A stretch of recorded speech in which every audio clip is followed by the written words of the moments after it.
Oh, hey folks, Phil and Simon Thompson from Dornick Distillery, Street Distillery, Thompson Brothers, part of Thompson Independent Traders. Yep, and Dornick Castle Hotel Limited. Yes, there's a lot in there.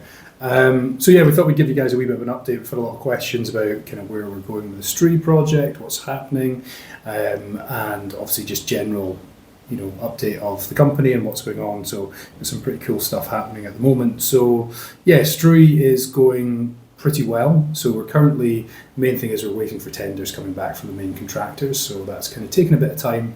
Summer holidays in Scotland, lots of delays, week here, week there. So it's been taking a little longer than we would have liked, but it's better to have nice, pure tenders, I suppose, to work with. Yeah, and you've got 6 contractors in the mix, and in the current environment, there's a definite appetite and competitiveness on pricing as well, which is good for us.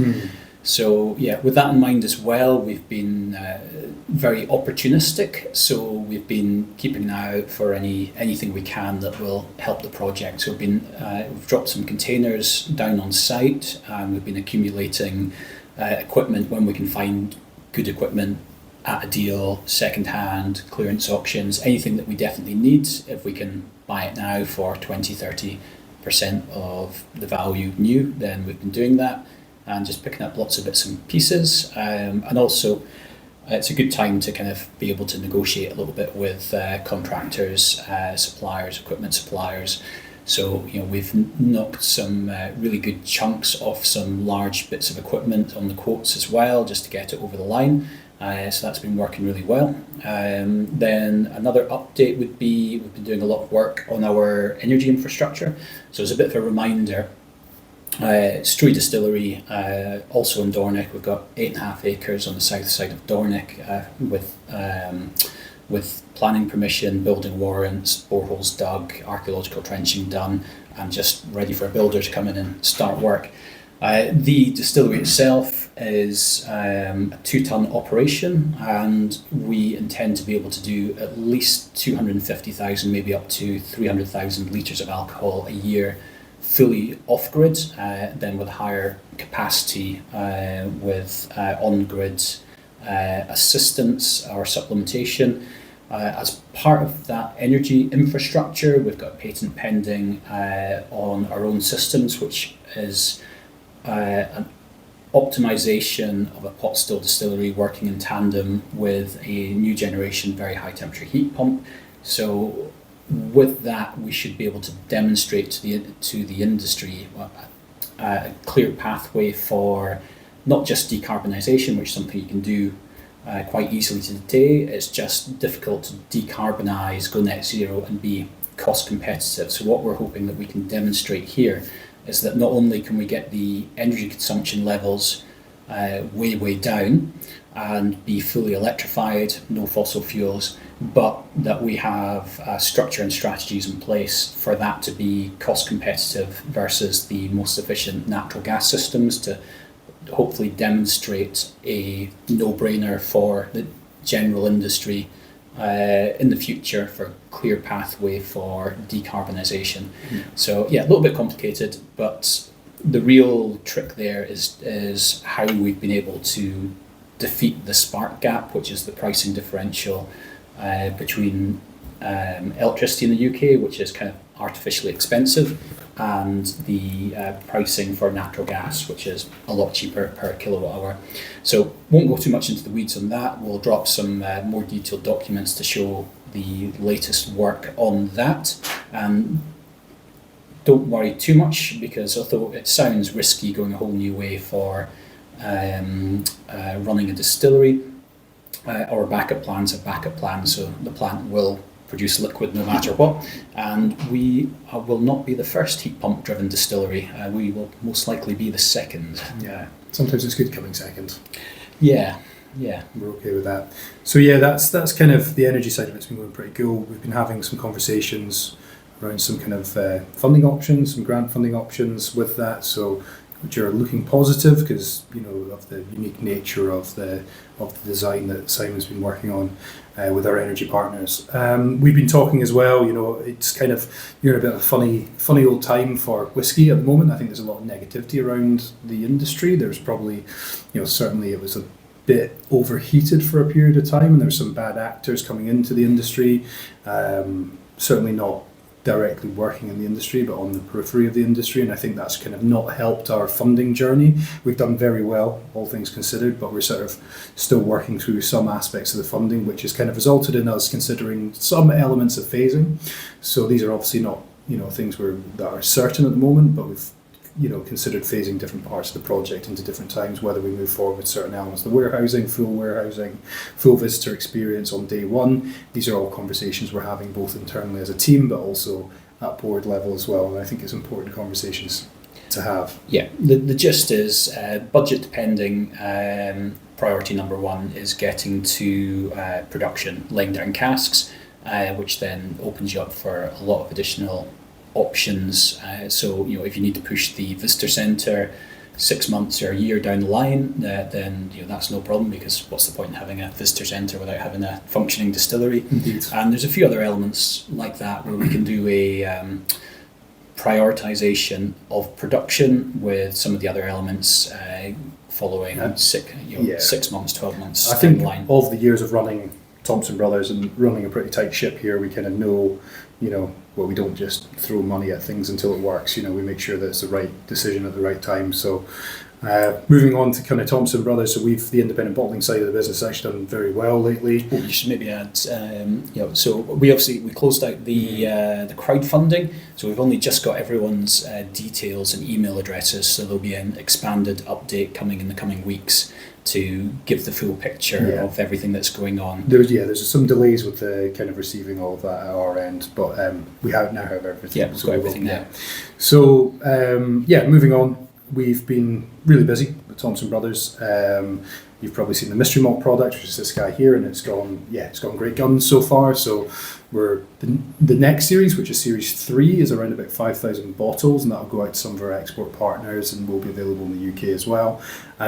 All going well, that should be out into market around about the first week of September, I think is probably reasonable. We're hoping to kind of bring some down to the Whisky Show in London when we come down in... You mean first week of October? Oh yeah, first week of October. Yeah, September's next week. Yeah, it should be fully bottled and ready to ship by the end. But because we do a set release day with all the online retailers, we need to allow a bit of time. So early October, I think, will be the date for that. And as you probably gathered, we've got no interest in editing this video, so we're just going to continue talking and not editing the video at the far end, which is not what I want to do for the rest of my day. Mystery Malt's gone really well. If you haven't seen the concept, essentially the liquid is a mystery until you take the capsule off and you reveal what it is underneath the capsule.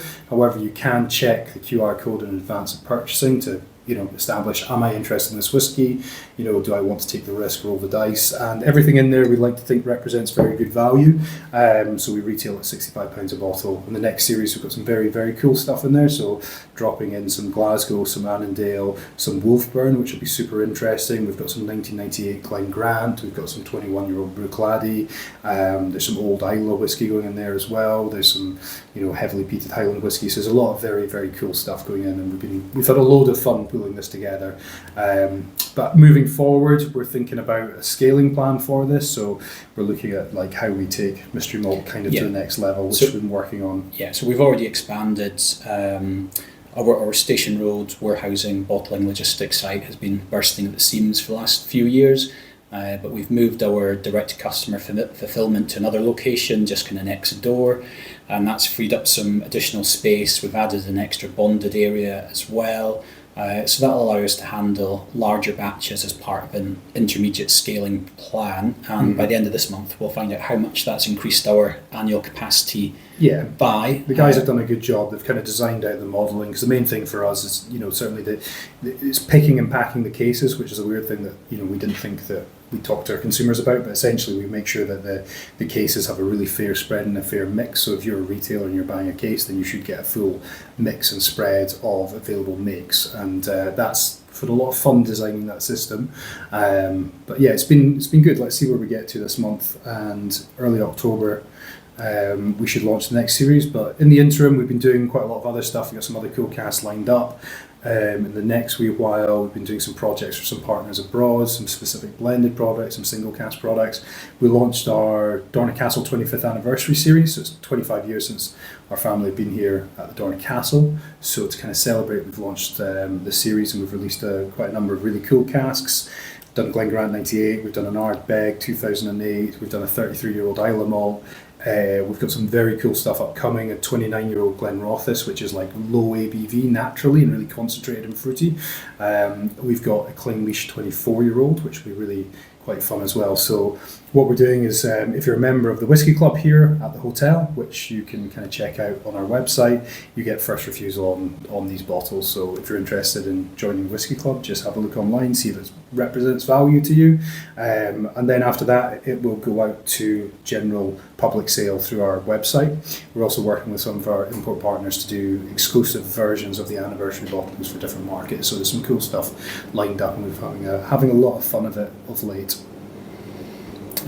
So we're always developing extra stuff here, and of course the mystery malt wasn't in the deck if you've invested in the company. So that was one of many wild cards that we've designed a while ago for pulling out in the future. This one's specifically designed as part of a general weaker whisky market strategy, something that would thrive in that environment. And yeah, it's done great.